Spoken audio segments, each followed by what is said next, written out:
So before we take a break, we're gonna have Merv's minute.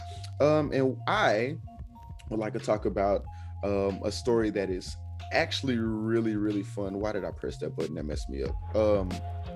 There we go. So, European soccer. There has been a great story coming out of there because 12 teams decided that they were going to make what they were going to call the Super League. Ashley, the reason I asked you if you knew or cared about this was because if you did, we're going to make this a real segment. If not, we're just going to make this a minute like we're doing right now. So, the 12 teams that were going to break away and make the Super League were Manchester United, Liverpool, Chelsea, Manchester City, Tottenham, Juventus, AC Milan, Inter Milan, Barcelona, Real Madrid, and Atletico Madrid. Now, for those who don't know what that means, these are the heavyweight hitters in European soccer. This is essentially, just to kind of bring it back to pure, this is essentially like, let's say, Texas, Alabama, Ohio State, USC, Oregon, Clemson, and a few other teams decided, you know what, we're going to keep doing this NCAA thing, but we're also going to have like our own little league over here, and we're going to keep all the money. That's what these guys in Europe decided to do. Now, the problem with this is they were going to, still play their competition. So their regular domestic leagues, they were going to play Champions League and all that stuff. But the problem is it was going to water down that product a lot, because here's the thing. Everybody tunes in when the Champions League happens. That's like the biggest soccer competition in Europe, whether it's Barcelona, Real Madrid, Manchester, any of those teams, everybody's going to tune in to watch those guys play. But nobody cares about the lower level teams that are also in the Champions League. Like there'll be a team from like Prague or some team from Greece that everybody knows is going to get absolutely massacred by Liverpool, right?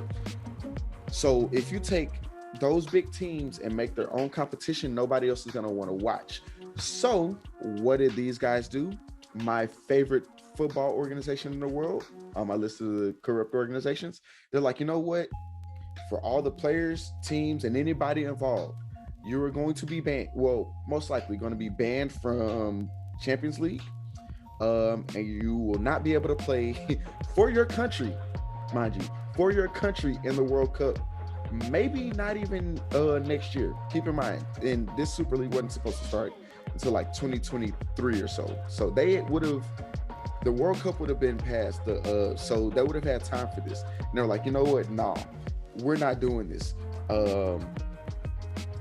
Not even the teams, like some of the players themselves were like, you know what? Wait a minute, we don't want to do this, because that'd be the equivalent of like right. Somebody like going to like a college football player, working their whole life playing football since they were 5, getting to the NFL, essentially playing for the Dallas Cowboys, and Jerry Jones is like, hey, us, the Steelers and the Patriots and the Packers and a couple other teams, we're gonna go make our own league. And then Roger Goodell's like, if you do this, you're kicked out of the NFL. Those players would be like, you know what? Nuh-uh. I worked my whole life to get to the NFL. Also, right? You don't know how this league gonna turn out, but right. In the NFL, it's already a built thing. I'm getting NFL. Millions, you know what I'm saying? I've come here to win a Super Bowl. Right. Chill out, dog. So like players were even like, let's not do this. Fans in Liverpool put a sign outside Anfield, their stadium, and said, rest in peace, LFC, Liverpool Football Club, 1892 to 2021. They were pissed. And it wasn't just them, it was like all the other teams. And I think one of the other things that kind of messed this up was all the teams I named were from England, Italy, and Spain.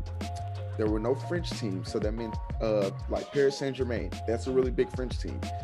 You talk about something like this, they would have been in this if this seemed like a good idea. None of the German teams, no Borussia Dortmund, no Bayern Munich. Those are big teams. Those 3 teams not being in it was like, sitting back, I was like, maybe this isn't the best idea, because if they're not on board with this, it's probably not going to work out well. And as you can probably tell just by the tenses that I'm using in this, the Super League has pretty much already been canceled. Let's see. I think most of the English teams got out. I think the only 3 teams left are Madrid, Barcelona, who's my favorite soccer team, by the way, go Messi, and I think Inter Milan from one of the Milan teams from Italy. So it's like, okay, we started this, we were gonna get all the money from it. Everybody was like, this might not be the best idea in the world. And then it's like, now it's all disbanded within a matter of about a week. And again, this would essentially be like the top SEC, Big 12, 8, like the top maybe 10 or 12 Power 5 schools saying, okay, look, we're going to keep playing with the NCAA. But during the week, or maybe like in the offseason, we're going to play like our own little 6-week league over here, keep all the money and not give it to anybody else, which of course would then, again, dilute the NCAA product. So Ashley, now that you've heard about the European Super League, what are your thoughts? Or do you care at all? I mean, you know what I'm saying? If stuff start, if you do a side venture, okay, and it start messing with your main money, you gotta find you a new side venture. That's what happened here. Y'all tried. That's a great way to put it, Ashley. That is a great way to put it. Y'all tried, but the main bag started getting somebody almost interfered with the main bag, so you had to come back to the main bag. You know, go back to the drawing board. You know what I'm saying? It happens to the best of us. You know what I mean? But you know, when it comes to these organizations, you know, sometimes you got to realize, like, these organizations are rooted in history. Okay, right. Like, this is an organization for a reason. You know, odds are what I'm doing on the side is not going to trump what they got going on. So, you know, now you should. I hear you, but I'm gonna just put it like this: if this was to go off, I'm not gonna say it would trump, but that money they made from that money you're not thinking about. But you're not thinking about everything else, though. That's like true. You said, if it would have went off, you got to make sure it does go off. That's also you true. have people who make leagues outside of a league all the time, and things just don't go right. That's true. Because, you know, you got to have the financial backing to front the stuff before the stuff gets in. You got to have, you know, production. Make sure you got the right crew. You know what I'm saying? And yeah, all the best announcers, all the best play-by-play guys, they're all signing contracts. That's also so true. Then you got to hire other people. Now, granted, there are a lot of people, a lot of journalists out here who are worthy of, you know, calling professional games and whatnot. But I'm saying, while you looking for that, you gotta, it's a lot. It's a lot that goes into it. So had it been successful, the teams, we know the teams got weight, but could y'all pull it off? Could you produce it? Well, how's the production coming? Could you pull it off? See, what happened to the XFL? Well, okay, that's different. That wasn't a breakaway league. That was a whole new league coming into existence. It was a whole new league, but I'm talking about the production of it. You know what I'm saying? You have this idea. Yeah, I see what you mean. Yes. I see what you mean. But see, you have this idea, and then you have to, actually put this whole idea together. I hear you. They have all the backing. They've been doing this for decades. I hear what you're saying. I think the only difference between like the XFL and like the Super League would have been the XFL was like the XFL and the AAF. Those are players who didn't necessarily make it to the NFL, or maybe were in the NFL and didn't make it there, and are still playing football. These guys have made it. This is Messi, Ronaldo, not Mbappe because he was a PSG, but Christian Pulisic, guys like that. Salah. These guys have made it. I'm not worried about the players, because remember when the XFL got on TV, the ratings were good. It's the running of the organization is what it is. I see what you mean. Yes. Okay. I see what you mean. Yeah, Merv a little slow, so he'd have had to. No, because you said get into it. That's what I'm just gonna say because if you talk about, I thought you were talking about the players. Like, no, these players are the guy. They're playing in European soccer. They're in the Champions League. I know these players are the guys. The teams you named, I know they have. I know their histories. I know they have legacies. I'm speaking of the production of it. See, I said this earlier. I see what you mean. Yes, the running of the organization. You have the teams, but the running of the organization. Remember back in the day, not back in the day, it was like a couple years ago. It was rumors that some NBA players were going to go start their own league. Remember that? Right. And what was it, Kyrie Irving? He wanted to go start his own league too. Like, you can take the cream of the crop and start your own league, but you have to be able to run the league as well.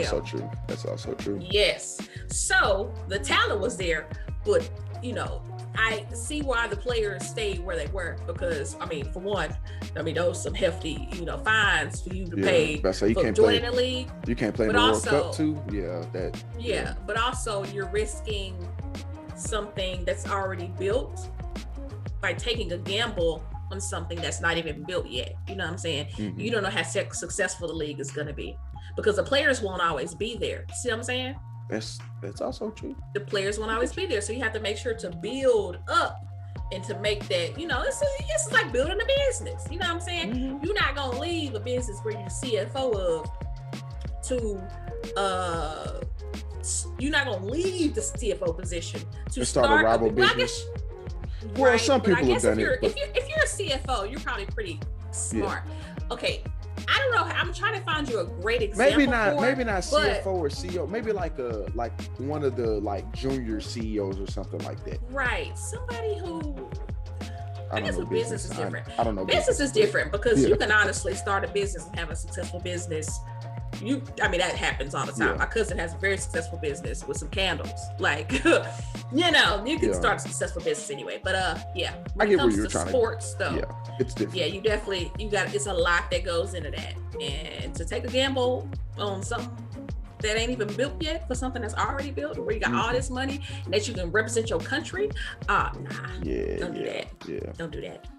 So leave it to the next guys to jump on a new idea. Right. Because I'm gonna be real with you. If I wouldn't get my World Cup like I want next year or in 2026, I would be livid because I am one of the ones who watches the World Cup. The biggest. That's the biggest event in soccer. Yes, because we have Champions League. Like Champions League is every year, but like you said, World Cup, that's bigger. It happens in 4 years. More people care about the World Cup than people will stop what they're doing to watch the World Cup. Right. People don't care about the Olympic soccer tournament because that one doesn't matter. But the World Cup is the one that matters.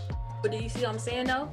The World Cup is one of the most watched sporting events in all of sports. Yes.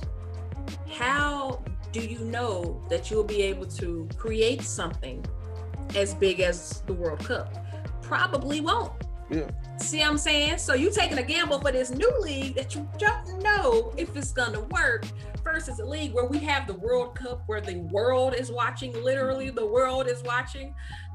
Yeah, that's fair. Good job for y'all for not risking it, because that would have been a huge gamble that I would, as your advisor, if I were to advise any of y'all, I would tell y'all this is a terrible idea. Negative. Stay with what you got. Stay with your main money. I will say though, don't chase that side money. I applaud the effort though. I applaud the thought. I applaud that, yes. Because like I said, had this gone off, that would have been some great soccer that we would have been watching. So yeah. Right.